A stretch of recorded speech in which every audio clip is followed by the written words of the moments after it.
Free at last, free at last. Thank God Almighty, we are free at last. The words spoken in Dr. Martin Luther King Jr.'s famous I Have a Dream speech.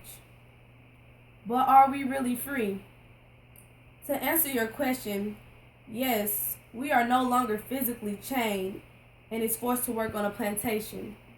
But our judicial system still treat us as prisoners and that black lives do not matter.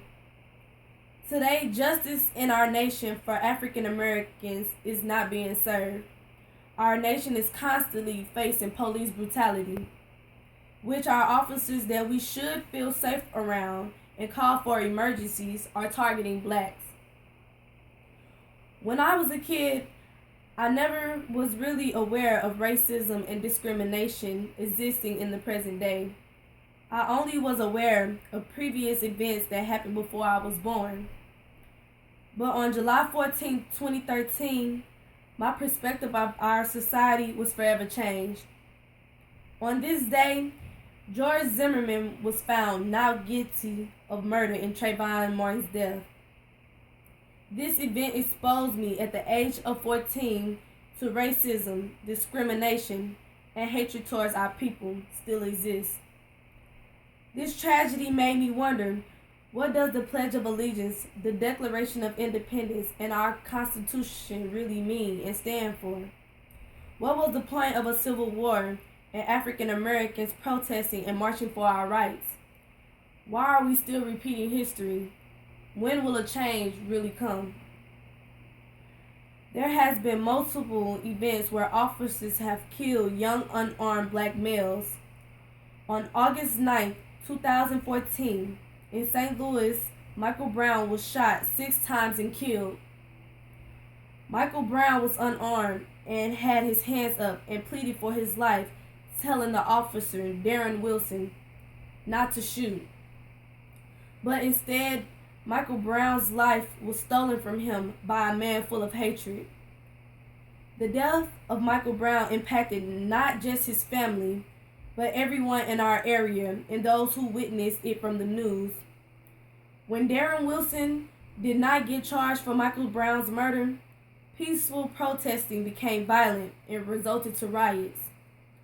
St. Louis became a war zone because blacks are aware that we are being targeted, and it's becoming a serious issue of officers getting away with murdering young unarmed black males. Black males are not the only ones being targeted. Black females are also experiencing the harassment from white officers. July 10, 2015, Sandra Bland was a young black female that moved to Texas to begin a new job when she was pulled over by a police officer, Brian Encina. The officer pulled her over for a minor traffic violation and started to harass Ms. Bland for not putting her cigarette out when asked. Sandra Bland was arrested and taken to Waller County Jail. Sandra Bland was able to contact family members for bail money. July 13, 2015, Sandra Bland was pronounced dead. The grand jury ruled Sandra Bland's death as a suicide. I failed to understand how a minor traffic violation led to a young black woman's death. Just recently, a Chicago officer shot and killed a 19-year-old boy and a 55-year-old woman, Betty Jones, responding to a domestic disturbance. The unidentified officer was called because Antonio Legrier's son was agitated and had a mental illness.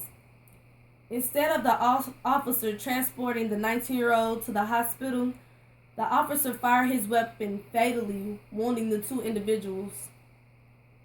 There are endless lists of events of officers profiling African Americans.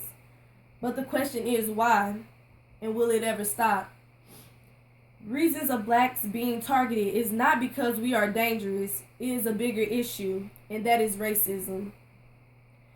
There has been several incidents of white males committing mass murders. Last year, a young white male named Dylan Roof went inside of Emmanuel AME Church. I repeat, a church, where he sat with the church goers who were attending Bible study for an hour.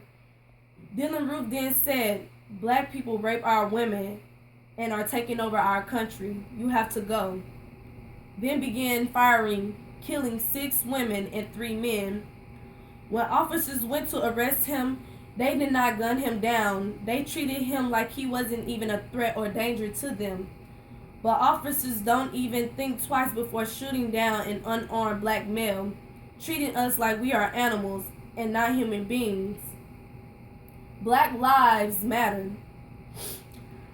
I pledge allegiance to the flag of the United States of America and to the republic for which it stands, one nation, under God, indivisible, with liberty and justice for all, but not for some.